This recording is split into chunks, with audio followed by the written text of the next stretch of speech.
Hello everyone.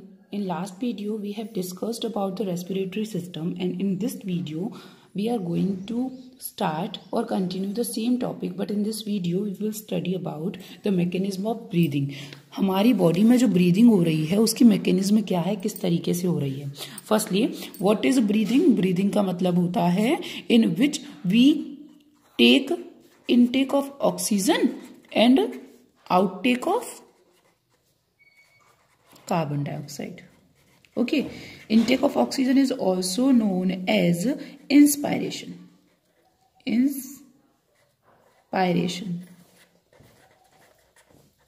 And this one is called as expiration.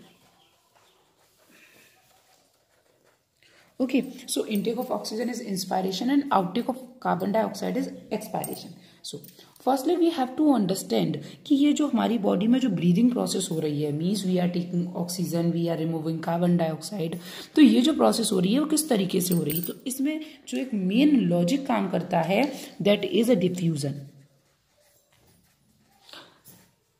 That is diffusion, and this diffusion is simple diffusion. Now you will ask me, simple diffusion how?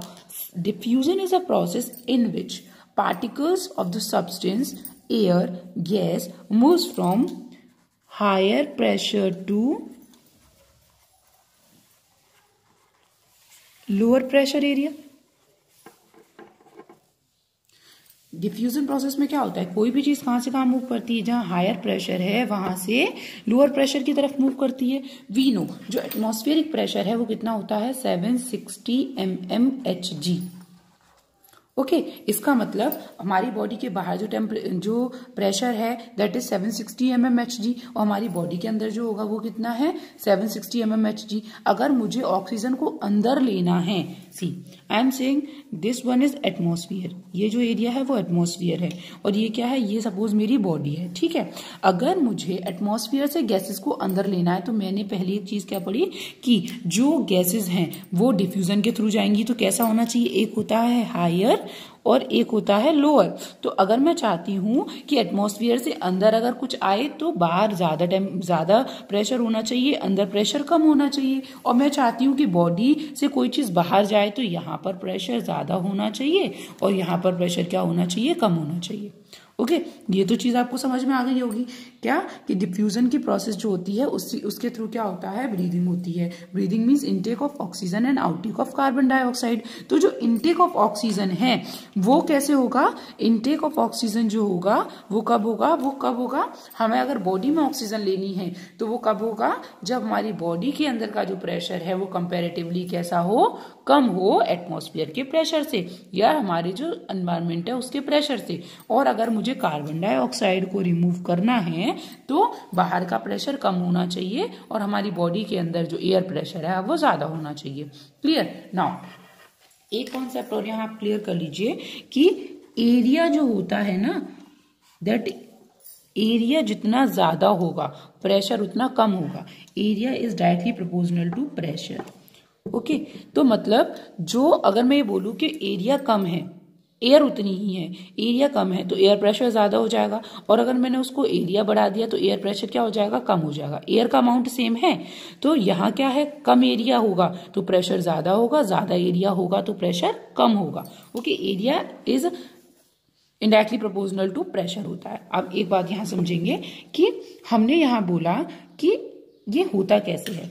We know कि जो हमारे lungs है ना, these lungs are not capable to contract और relax itself. Lungs जो हैं वो ना तो खुद से कॉन्ट्रैक्ट कर सकते हैं ना खुद ही रिलैक्स कर सकते हैं. ये लंग्स कहाँ प्रेजेंट होते हैं, lungs are present in thoracic cavity.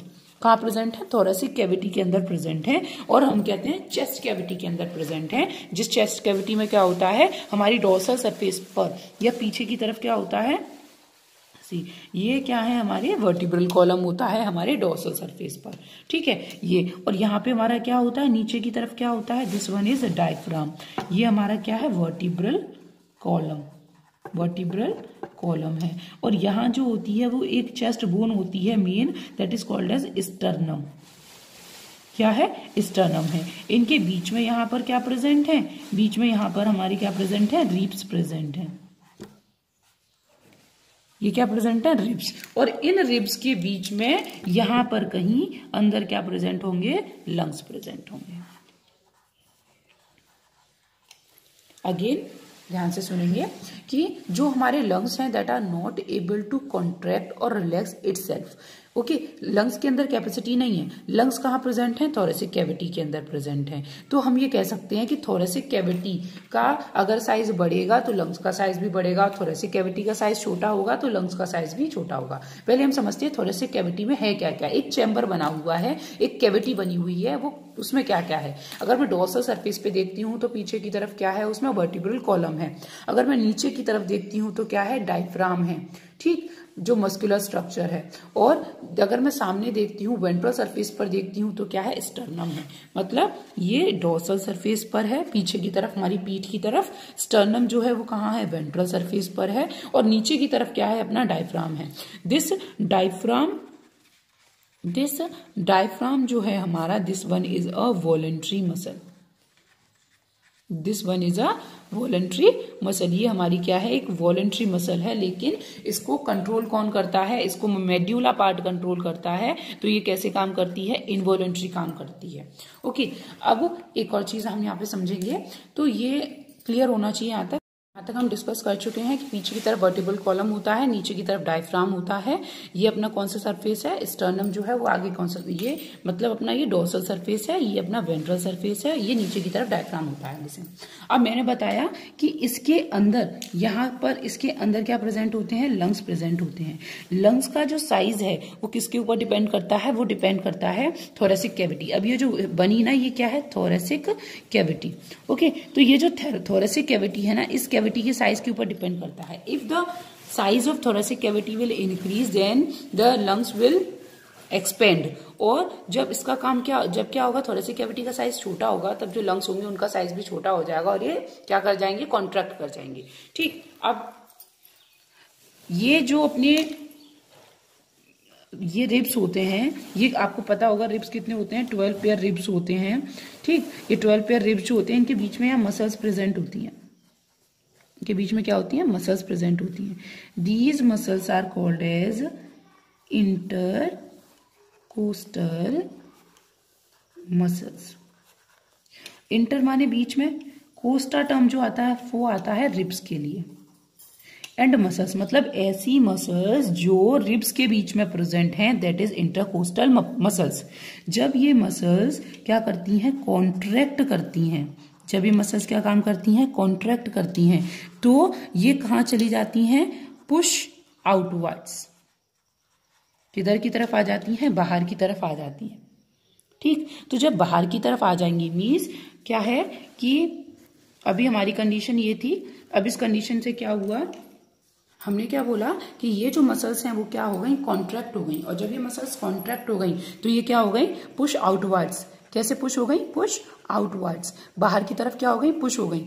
इन्होंने क्या किया, रिब को बाहर की तरफ पुश कर दिया। और नीचे से जो अपना डायफ्राम है, वो डायफ्राम भी क्या हो गया, जो कैसे था पहले डोम शेप्ड था, वो कैसे हो गया, ये भी नीचे की तरफ मूव कर गया, मीन्स पुश डाउनवर्ड्स। तो हम देख रहे हैं यहाँ पर जो एरिया था वो कम था और यहाँ पर जो एरिया है वो ज्यादा है चेस्ट कैविटी का। इट मीन्स चेस्ट कैविटी का जो एरिया है वो दो चीजों के ऊपर डिपेंड करता है। फर्स्ट वो डिपेंड करता है डायफ्राम के ऊपर। अगर डायफ्राम क्या होता है, नीचे की जब डायफ्राम क्या हो जाता है, कॉन्ट्रैक्ट होता है, तो डायफ्राम के कॉन्ट्रैक्ट होने के बाद डायफ्राम कैसा हो जाता है, फ्लैट हो जाता है।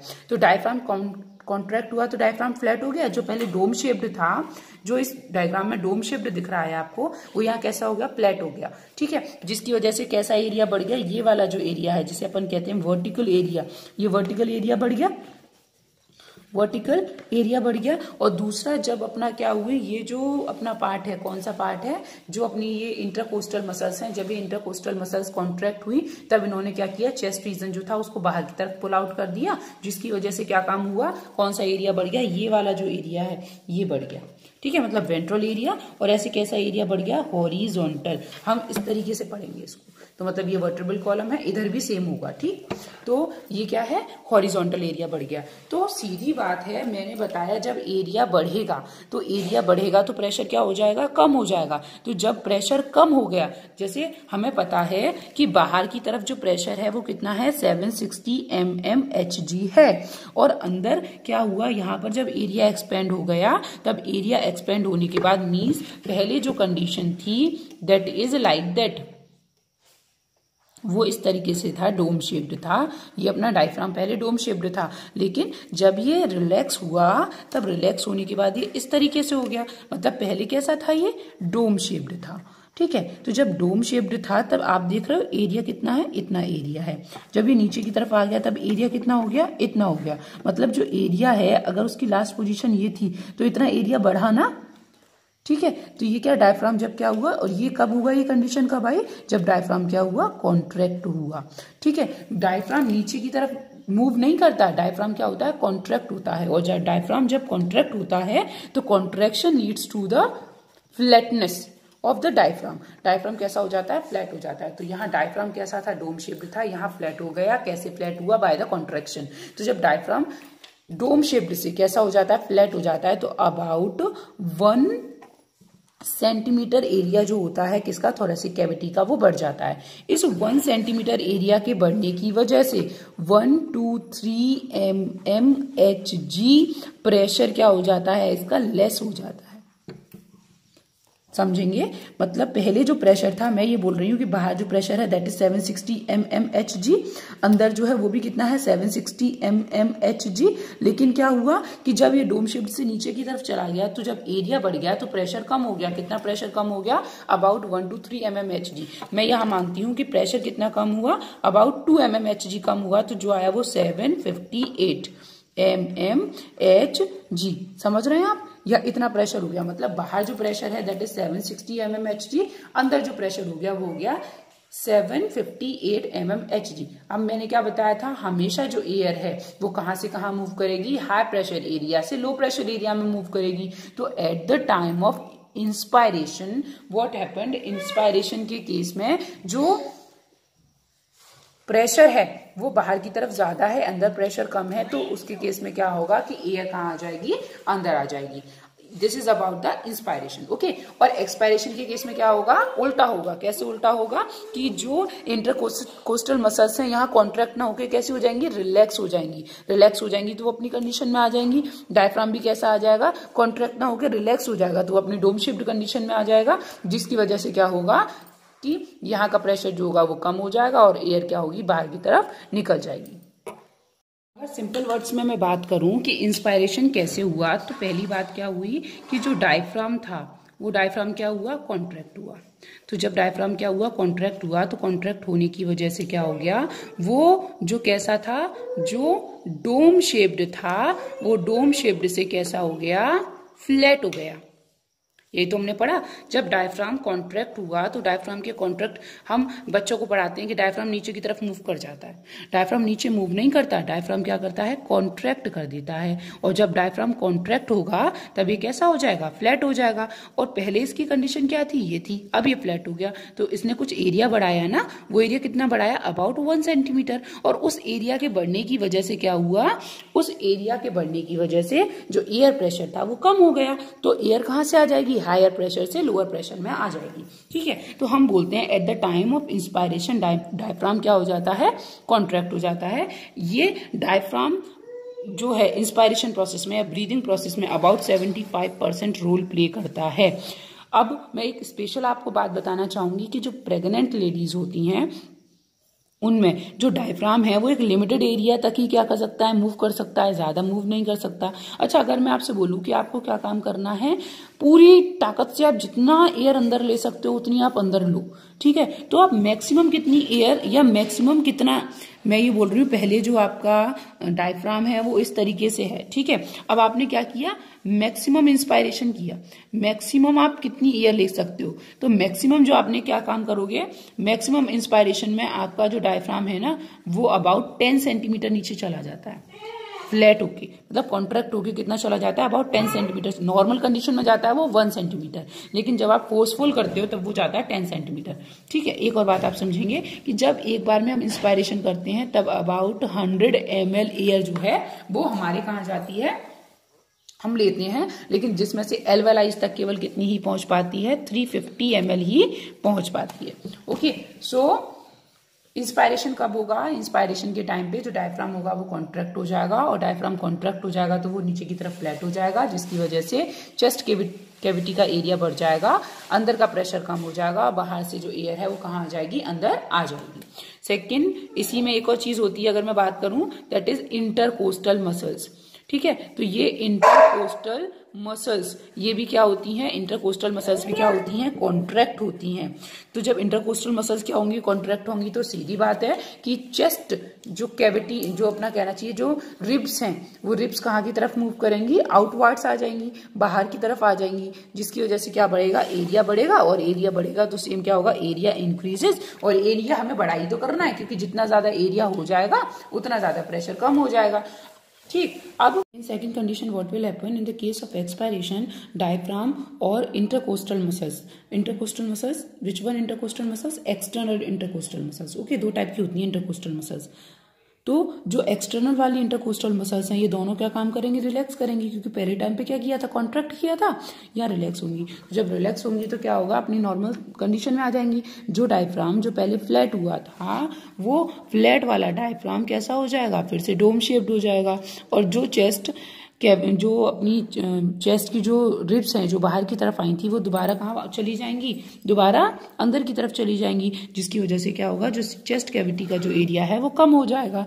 एरिया कम होगा तो प्रेशर क्या हो जाएगा, ज्यादा हो जाएगा, और जब प्रेशर ज्यादा हो जाएगा, मतलब यहाँ का जो प्रेशर है जब वो ज्यादा हो जाएगा तो क्या काम होगा कि यहाँ से जो एयर है उस एयर में क्या है, carbon dioxide, that air will move outside. Okay, तो इंस्पायरेशन का रिजल्ट क्या हुआ कि जो एयर है, कौन सी एयर, ऑक्सीजनेटेड एयर, वो अंदर आ जाती है, वो डिफ्यूजन के साथ कहाँ चली जाती है, this one is alveoli, this is alveoli, and this is blood capillary. Okay, हमें पता है ब्लड कैपिलरीज के अंदर क्या होता है, ब्लड हमेशा क्या करता रहता है, फ्लोट करता रहता है, तो ये ब्लड हमेशा बह रहा है। इसमें मैंने यहाँ पे क्या दिखाया है, आरबीसीज। इन आरबीसीज के अंदर क्या होता है, हीमोग्लोबिन होता है। हीमोग्लोबिन क्या काम करता है, 1 haemoglobin molecule can carry 4 molecules of oxygen. तो ऐसा, अब ये जो आरबीसीज है वो क्या काम करेंगे, आरबीसीज के अंदर जो हीमोग्लोबिन है वो इस ऑक्सीजन को अंदर क्या कर लेगा, ले लेगा डिफ्यूजन प्रोसेस से, और इसमें रिजल्ट में इसको वापस में क्या कर देगा, कार्बन डाइऑक्साइड वापस कर देगा। ठीक है, तो इस तरीके से कार्बन डाइऑक्साइड बाहर निकल जाएगी। लिसन, अब एक बात और समझेंगे, when the blood contains more amount of oxygen in it, that it is called as the oxygenated blood. और डीऑक्सीजनेटेड ब्लड का मतलब ये नहीं होता, डीऑक्सीजनेट, डी मीन्स होता है डेफिशिएंसी या कमी। डीऑक्सीजनेटेड ब्लड का मतलब ये नहीं है कि उसमें ऑक्सीजन नहीं है, डीऑक्सीजनेटेड ब्लड का मतलब है ऑक्सीजन कम है, कार्बन डाइऑक्साइड ज्यादा है, और जो ऑक्सीजनेटेड ब्लड है उसमें क्या है, ऑक्सीजन का अमाउंट ज्यादा है। तो ऑक्सीजनेटेड ब्लड जो है, जो अपनी बॉडी में जो कैरी होता है वो किसके थ्रू होता है, हीमोग्लोबिन के थ्रू कैरी होता है। इसमें एक क्वेश्चन और आता है, that is carbon monoxide poisoning. क्या होता है कि जहां पर भी इनकम्प्लीट कंबशन होता है, धुआं हो रहा है, स्मोक हो रहा है, तो उस स्मोक का जो मेन कॉम्पोनेंट होता है दैट इज कार्बन मोनोऑक्साइड।